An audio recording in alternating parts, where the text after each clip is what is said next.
And now, here's Act One of The Old Ones Are Hard to Kill. It begins with a stethoscope, a blood pressure reading, an electrocardiogram, and an altogether satisfying report on the health of Mrs. Ada Canby. Well, can't see a thing to complain about, Ada.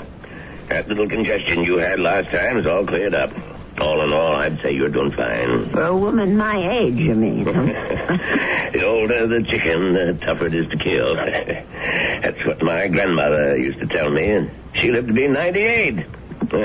Speaking of relatives, you see much of Walter. My grandson? Oh, the usual once-a-year visit.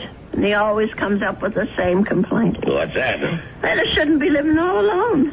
That big house of yours must get pretty lonely sometimes. Well, the truth is, Dr. George, I'm not alone there. You're not? I decided to take in the boarder last month. Really?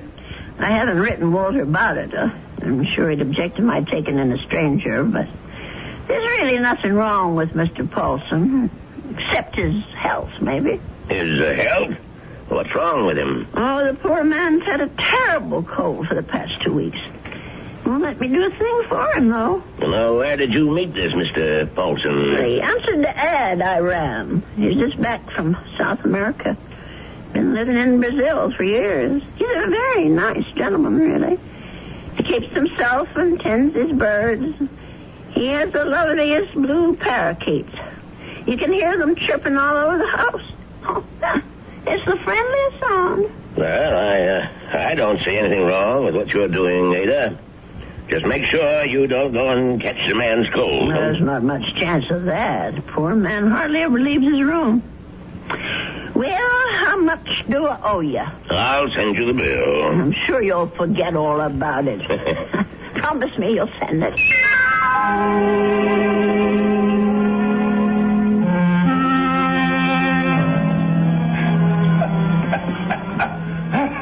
Oh, dear. Mr. Paulson? Are you all right? Yes, Mrs. Canby. I'm all right. That cough sounds worse than ever to me. Why don't you let me fix you a little hot milk and honey? No, thank you, Mrs. Canby. Thanks very much. I'm going to try to get some sleep. Well, all right, if you say so. I guess it's time I was in bed myself.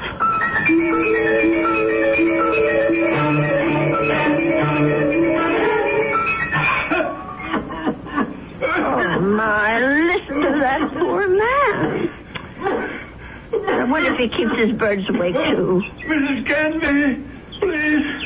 For heaven's sake, is he calling me? Mrs. Canby! He is calling me. I'm coming, Mr. Paulson. Oh, no. Where are those darn slippers? I'll be right there.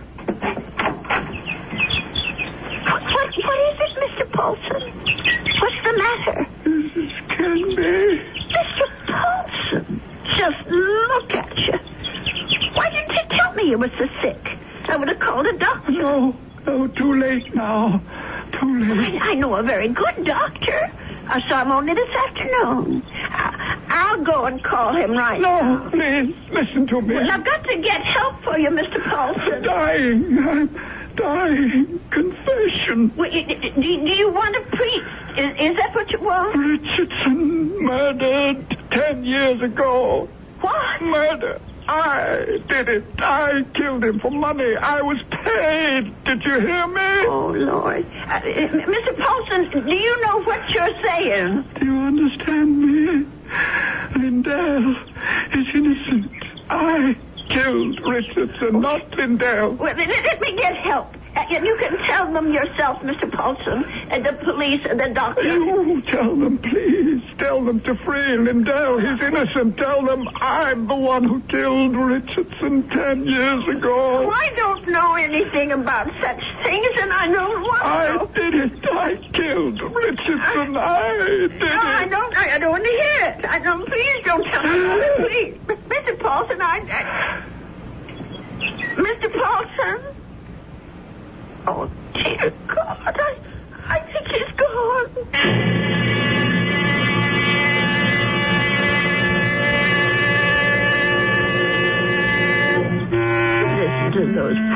birdies. I suppose they miss poor Mr. Paulson.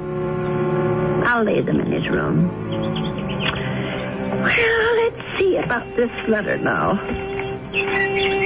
Dear Walter, I hope you don't mind my turning to you for advice, but I really don't know what to do.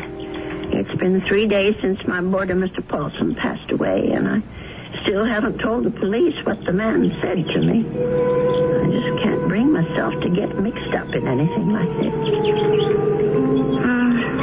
Dear, what's the use of writing Walter? He'll probably think I've dreamed it all up. No, I'll just forget it. Only how do you forget such a thing? Those names, I keep hearing them. Richardson, Lindell. Lindell is innocent. Oh, dear God, what if it's all true? If Mr. Paulson actually murdered this Richardson and Lindell is innocent? Only, well, who are they? I wonder if the telephone book, well, why not? Let's see. Richard, all right. C-H-A-R-S. Yes, here it is. Oh, Lord, there's dozens of them. Well, I'll try Lindell. That wouldn't be as common, I don't suppose. Yes, here it is. There's only about half a dozen. Then C-L-D-L-L. Oh, my heavens. Lindell and Richardson. Both names together. Lindell and Richardson Investments. 9 Concourse 4153132. I wonder if... Well, maybe it's the only way to be sure.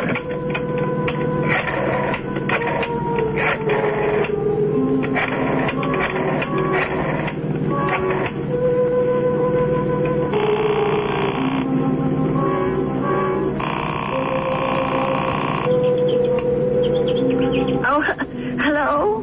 May I speak to Mr. Lindell? He isn't? Well, then what about Mr. Richardson? Oh, I see. Well, is there someone there I can speak to? Yes, please. Thank you. Hello. This is Mr. Chelton. May I be of service? Well, maybe you can. I want to know about your Mr. Richardson, about when he died. I think I did business with him once, a long time ago. Well, it's 10 years, madam, just about. But if you're interested in investment advice... Well, I'll think about it. Thank you very much. 10 years. Well, it could be a coincidence. I guess it all depends on how he died.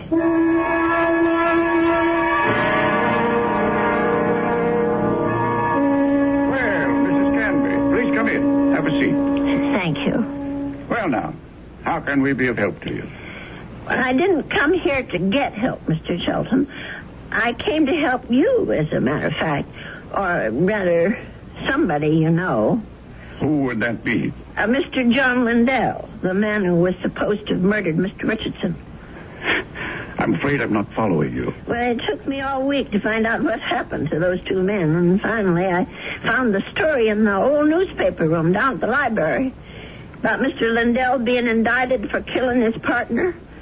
But I'm sure you know the whole story a lot better than I do. Well, of course I know the story, but that was quite a long time ago, Mrs. Canby. 10 years doesn't seem so long when you're my age. Anyway, the point is that I can help your Mr. Lindell, only I can't do it alone. Did you know John Lindell? No, I didn't. Nor Mr. Richardson, for that matter. The man I knew was named Paulson. Who? I rented a room to Mr. Paulson, and he died about 8 days ago of pneumonia. I was there when it happened. Well, that's unfortunate, but... Before he died, Mr. Paulson told me something about Mr. Richardson's murder. He said Mr. Lindell hadn't been responsible, that he, Mr. Paulson, had committed it. For money. Oh, Mrs. Canby, listen to me. It was this man Lindell that bothered him. The fact that he was in prison for something he didn't do. I thought I should tell you this, Mr. Shelton, because you knew both of these gentlemen. It said so in the newspaper. Mrs. Canby, my dear woman. What? I don't know what silly story you heard, but it's completely wrong. There wasn't any question about what happened. This boarder of yours, whatever his name is, merely had an obsession. Well, just the same, I thought you could follow through on this business. Yeah. Tell the police, because if it is true, Mr. Lindell should be freed. On evidence like that? I don't know anything about evidence. I'm just telling you what I heard. Well, never mind. I suppose I should have told the police myself. Oh, wait, Mrs. Canby. Let me put your mind at rest. John Lindell is no longer in prison. He isn't? He's dead, Mrs. Canby. He's been dead for the last 3 years. Oh. He wasn't a young man when all this happened, when he accused his partner, Fred Richardson, of defrauding him and shot him dead. He died? In prison?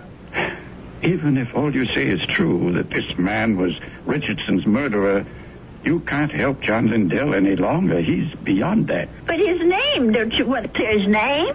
Have you any proof? Any living witness? Just myself. Forget it, Mrs. Canby. That's my advice to you. The old wound is healed. Don't reopen it. Oh, well, it troubles me so. I haven't thought of anything else since it happened. Perhaps if I saw a minister, if I had some advice from a man of God. Mrs. Canby, now you've said something. Now you've shown me the way. That's where our answer lies, dear woman, in prayer. Mm-hmm. In the forgiveness of our dear Lord. Will you pray with me, Mrs. Canby? Pray? Here? Why not? God is everywhere. Please, join me. Dear Lord, tell us what to do. Give us your divine guidance. Show us the path to righteousness. Mr. Shelton, Help us, O Lord. Help us to understand. Teach us to forgive the sins of others and to forget them. To forget. I feel much better now, Mrs. Canby. Do you? I'm not sure. Let us turn this matter over to God, Mrs. Canby. Not to the police, but to the Lord. It's in his hands now. Don't you agree? Well, in a way, that's true. Since they're dead now. All of them.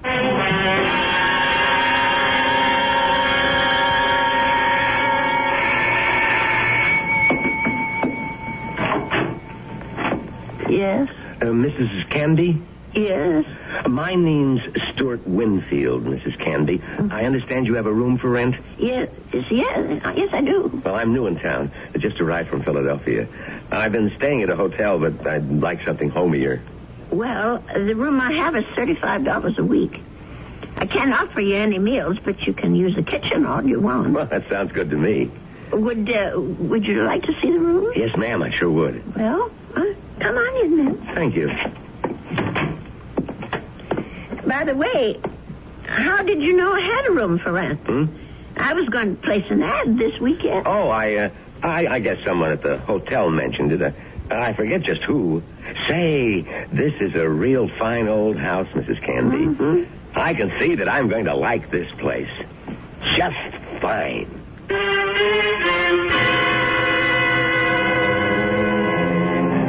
And so Mrs. Canby has a new boarder. He's a very personable young man with a great deal more charm than old Mr. Paulson had. Perhaps in a little while, Mrs. Canby will be able to forget her former boarder and the shocking confession he made on his deathbed. I'll be back shortly with Act 2. I want to...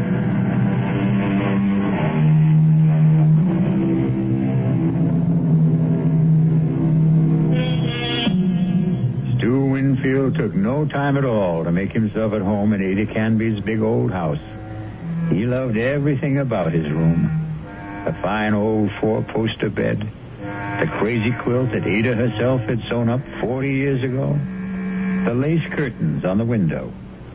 He even loved Mr. Paulson's blue parakeets. But what he really seemed to like best was Mrs. Canby herself.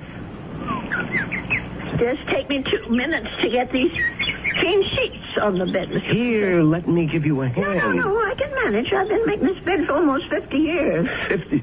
You've lived in this house that long? Moved in here when I got married back in 1919. My husband David bought it for us. Our only son Ralph was born in it. And you've lost them both? Yes, they're both dead, but I haven't lost them. Oh, yes, I understand, Mrs. Canby. I guess I feel that way about my mom. Your mother's dead? Yes, she died when I was 2. Oh. Listen, Mr. Winfield, are you sure you want these birds in your room? I could take them to the parlor if you want. No, I think they're great. I think everything's great about this house. But there is something you can do for me. What's that? Would you mind not calling me Mr. Winfield? Oh? That's what they call my father. My name's Stuart. Well, all right, Stuart.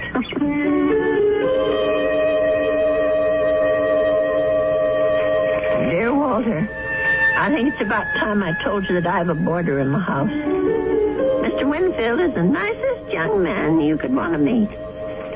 He's a great deal friendlier than my first gentleman, Mr. Paulson, and he seems to like nothing better than to sit around evenings and talk.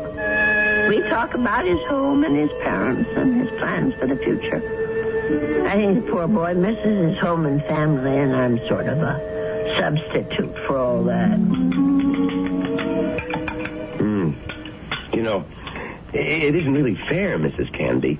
You said I had kitchen privileges, but that doesn't mean you have to cook for me. Well, it's a pleasure, Stuart. I haven't had anyone to cook for in years. You're kidding.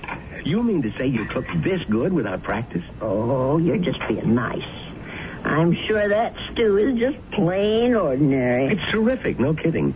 It tastes like, well, it tastes like home, if you know what I mean. It depends on whose home you mean. Well, my mom cooks stews like this. That's what I meant. Your mom? Well, but she died when you were only 2. Oh, well, I guess I didn't mean my mom exactly. I was thinking of my Aunt Martha. I mean, she's the one who sort of took over the cooking and stuff after my mother died. And my father's sister, you know? I see. Well, that was lucky that you had someone to take her place. Yeah, that's right. Excuse me. My, Stuart, you're not coming down with anything, are you? No, I'm fine. Just a little case of the sniffles. Listen, if your room isn't warm enough, I have an extra book. No, the room's just fine. Don't worry about it. Oh, you be sure now. I know I felt a little guilty about poor Mr. Paulson when he got sick. Maybe I didn't take good enough care of him. Paulson? Mm-hmm. Was that your former boarder, the bird lover? Yes, that was his name, the poor man. Tell me about him. Well, I don't really know that much about him. He lived here less than 2 months. Well, what sort of a guy was he? Well, very quiet. He kept to himself. Did you say he was from South America?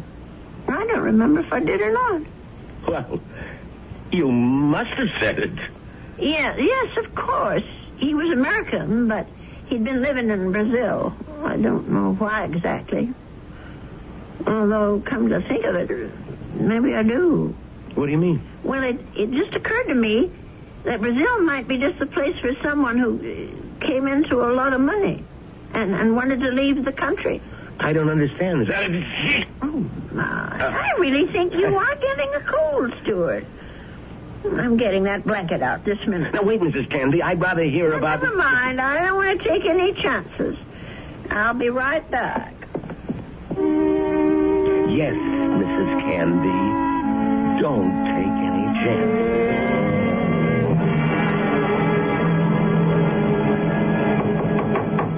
Stuart? Yes? Come in. I brought you a tray, Stuart. Oh. No, you shouldn't have gone to all that trouble, Mrs. Canby. Wasn't the least bit of trouble. Besides, you've got to have some supper. Feed it cold and starve a fever. That's what I was going to come out to the kitchen and get myself a sandwich or something. You didn't have to bring it to me. Oh, look at that. Is that roast chicken? Well, that's what it's supposed to be. I hope it tastes all right. Noodle soup with dumplings. Mrs. Canby, you're spoiling me rotten. Do you know that? Yeah, I just thought it'd be a good idea if you stayed in bed and took it easy. You weren't planning to go out tonight, were you? No, I was just going to stay in and read for a while. Maybe watch television. Oh, that's good. Here, I'll just set this tray down. Oh, the service here is just too good. Oh, we never finished our talk the other day about that boarder of yours, Mr. Paulson. Well, there's not much to say about him, really. Well, you said something about his living in South America. You said you thought you understood why he was living there. Sounded real interesting. Well, the truth is, Stuart, there is something to tell about Mr. Paulson. Maybe you can help me feel better about it all. About what? I'm not going to tell you if you don't eat.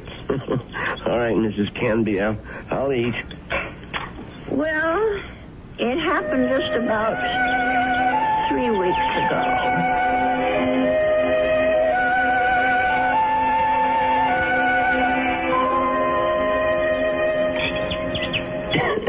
You know something, Mrs. Canby? That's about the best roast chicken I've had in years. I'm sure I spoiled your appetite with all my chatter. No, that was a really interesting story. But what do you think of it all, Stuart?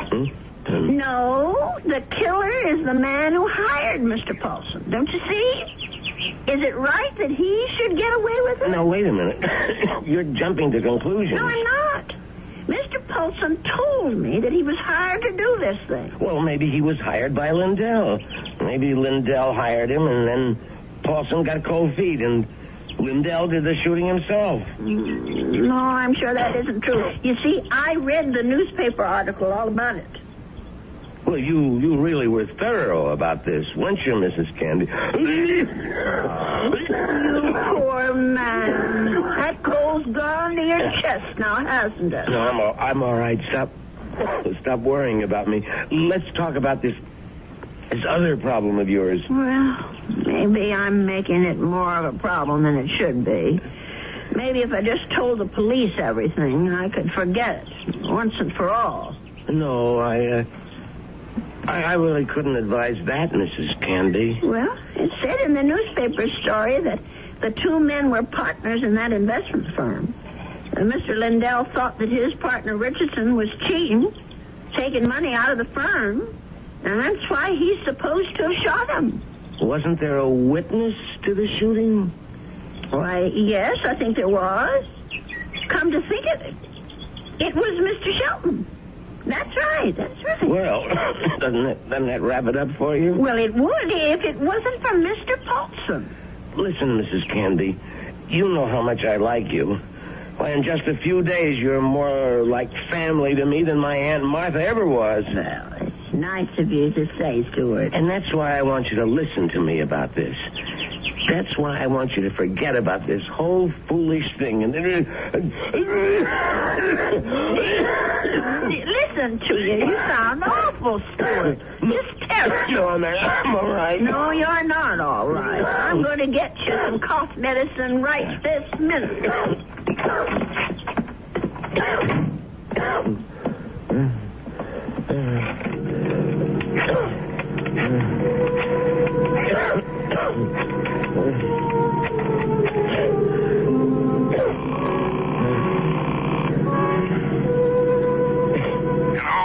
Mr. Shelton, it's me, Winfield. Well, what's happening?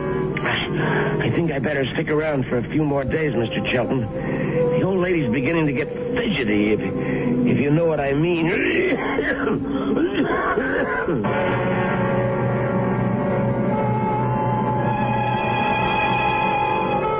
Well, something tells me that Stuart Winfield isn't such a nice young man after all. Could it be that he wasn't telling Mrs. Canby the truth about his dear mother and his Aunt Martha? Could he have not told her the truth about his plans for the future? Of course, the real issue is, what sort of plan does he have for Ada Canby's future? I'll be back shortly with Act 3. If you want to watch...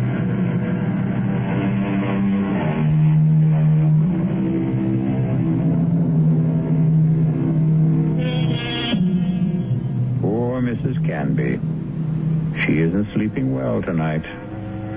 But of course, Mrs. Canby has good reasons for insomnia. Her thoughts are whirling. Her boarder Stuart was right. She doesn't want the bother of going to the police. And she firmly believes in the old adage, if you don't trouble trouble, trouble won't trouble you. But still... Oh, my. I'm just never going to get to sleep tonight.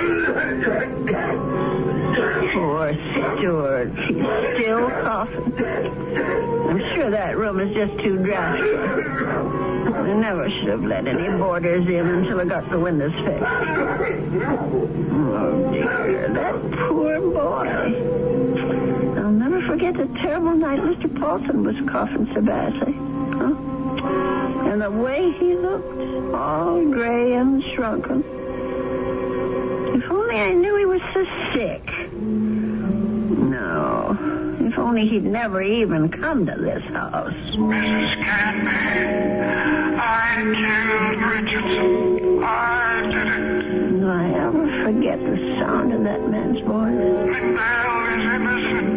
Lindell is innocent. That poor man. All the years he spent in jail for something he didn't do. Let sleeping dogs lie, Mrs. Canby. My Aunt Martha always said, let sleeping dogs lie. Oh, if only I could get some sleep. Let us turn this matter over to God, Mrs. Canby. Not to the police. Not to the police. Not to the police. What a strange man he is, Mr. Shelton. The way he talked about God, praying at his desk. Of course, God is everywhere, but his desk. I killed Richardson. I murdered him for money. I was paid. Paid. Someone had to pay him. Mr. Paulson wasn't the only guilty one. Someone else was, too. Forget. Oh, dear Lord. Mr. Shelton. Shelton, what did that newspaper article say? The chief witness against Mr. Lindell was Arnold Shelton. But how could he be a witness to something that never happened? How could he be? I'll have to tell someone. I'll have to talk to someone.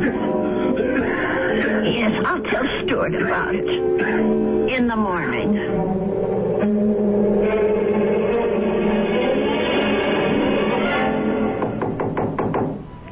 Stuart, are you awake? Yes, I'm up, Mrs. Canby. Come in.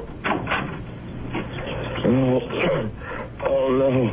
Now, don't tell me I'm getting breakfast in bed, too. Well, I know you had a terrible night last night, Stuart. You were coughing much worse than ever.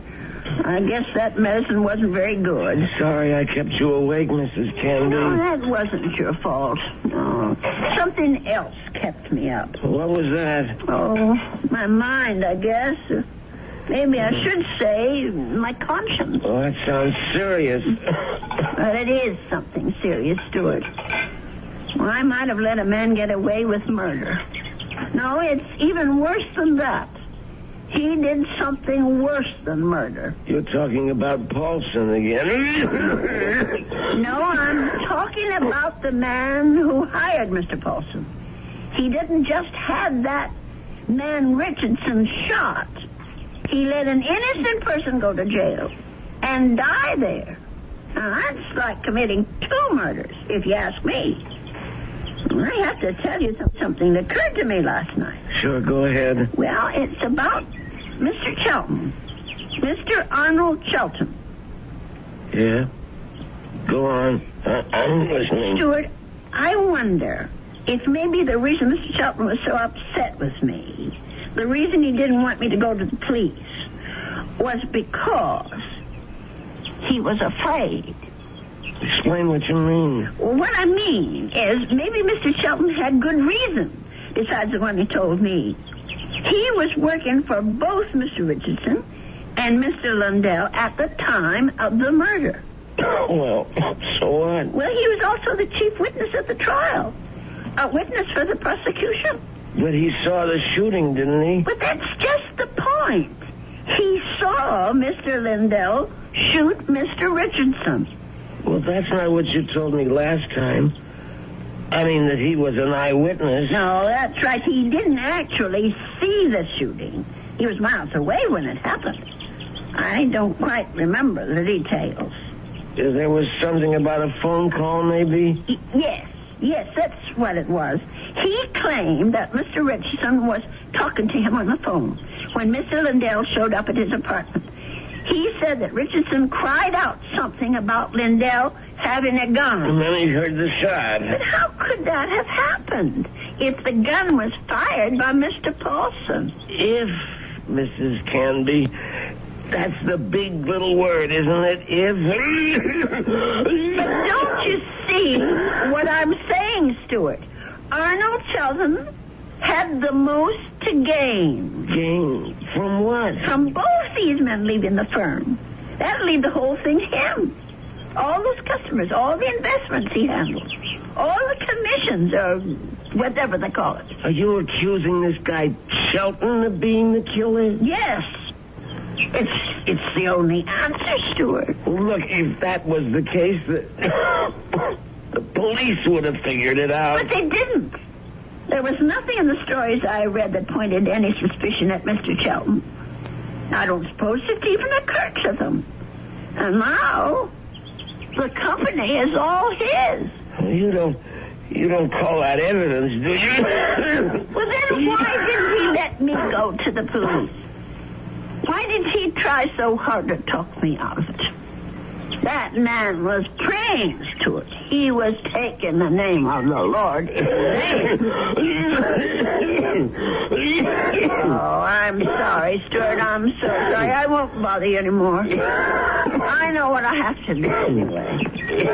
Mrs. Canby. I won't be gone long, Stuart. No, wait. But the minute I get back, I'm going to call Dr. George and ask him to come over. You're sick. Never mind the doctor. You're calling the police. No, I won't call them. You're right. I don't want them tracking mud in my parlor. I'm going down to the station house and talk to them. I'll get dressed now and go straight there. Please think about what you're doing. I'll tell them what I know, and they can do the rest. Now, you try to eat something, Stuart. Please. Mrs. Canby.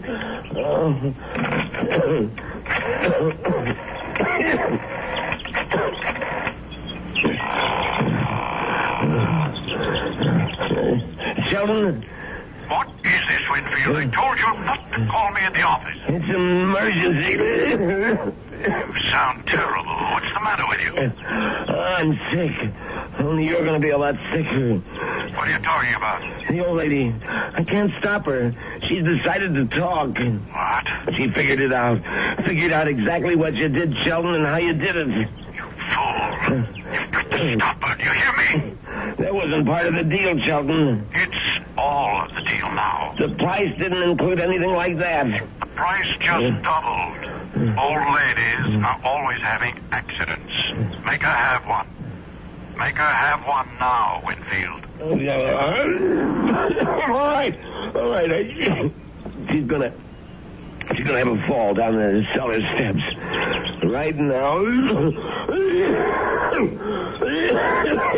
I gotta get my robe on and my slippers. I gotta hurry.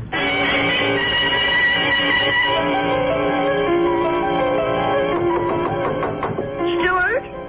Is that you? Open up, Mrs. Canby.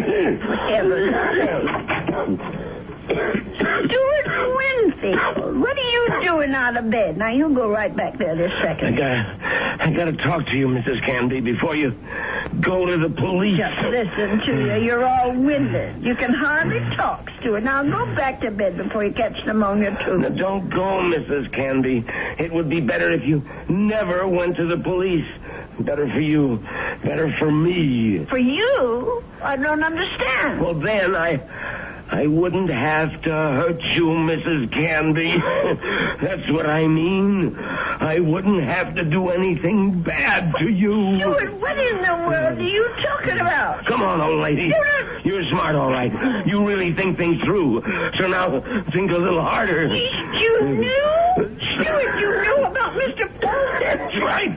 That's how you knew my room was so rent, because Mr. Shelton told you. Now you're getting there, Mrs. Canby. That's why you rented it. That's why. You were sent here. Just to watch you, Mrs. Canby. Just to see that you stayed sensible.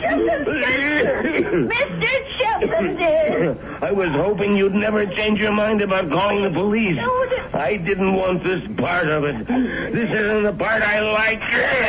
Let me go. Just relax, Mrs. Canby. Just take it easy.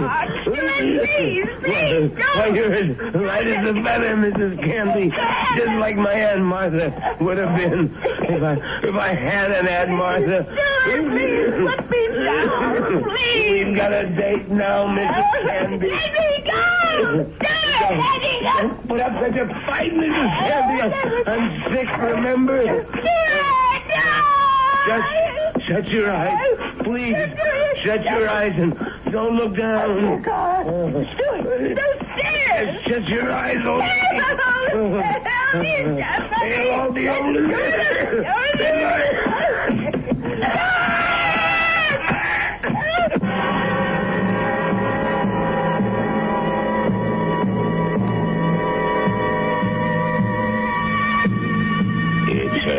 It's all right now, Ada. Just be glad that it wasn't you at the bottom of those stairs. Well, will he be all right, Dr. George? Now, what do you want to worry about that man for? Truth is, his injuries don't amount to very much. A couple of broken ribs seem to be the worst of it. But he'll be a patient for some time before they can put him in prison where he belongs. Him and his friend. What was that man's name again? You mean Mr. Charles? Have they arrested him? Yeah. That's what the police detective said. I don't understand. Stewart's injuries aren't serious. It's not the fall that made Winfield so sick. His case was diagnosed as simple pneumonia at first. And then I remembered about your first boarder. Nelson, was it? No, Paulson. Yes, Paulson. But he had pneumonia, too. He died of it. Oh, is pneumonia contagious? Yes, it is, but this disease was even more contagious. It's a pneumonia caused by a disease called psittacosis, better known as parrot fever. You get it from sick birds, like the parakeets in your spare room. Oh, no. Mr. Paulson's bird. Sorry, Ada, but they had to be taken out and destroyed. Oh, what a shame. There's one reason I feel sorry for them. They saved your life. Made Mr. Winfield too weak even to throw a little old lady down a flight of steps. Those poor little creatures. Yeah, but you can be grateful they didn't make you sick, too. Parrot fever is so contagious that no more than one person in 1,000 could be exposed to it and escape infection. It was pretty darn close to a miracle, Ada. We're hard to kill, Doctor. Remember? The old ones are hard to kill.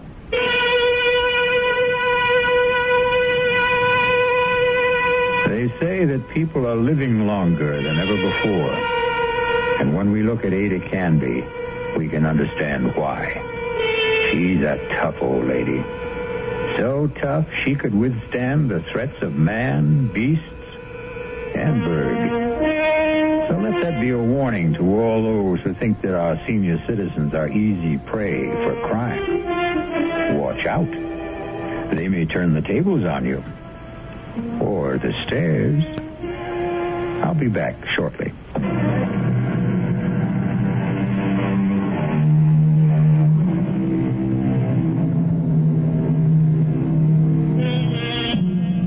We have one final comment for you on behalf of Ada Canby and old people everywhere.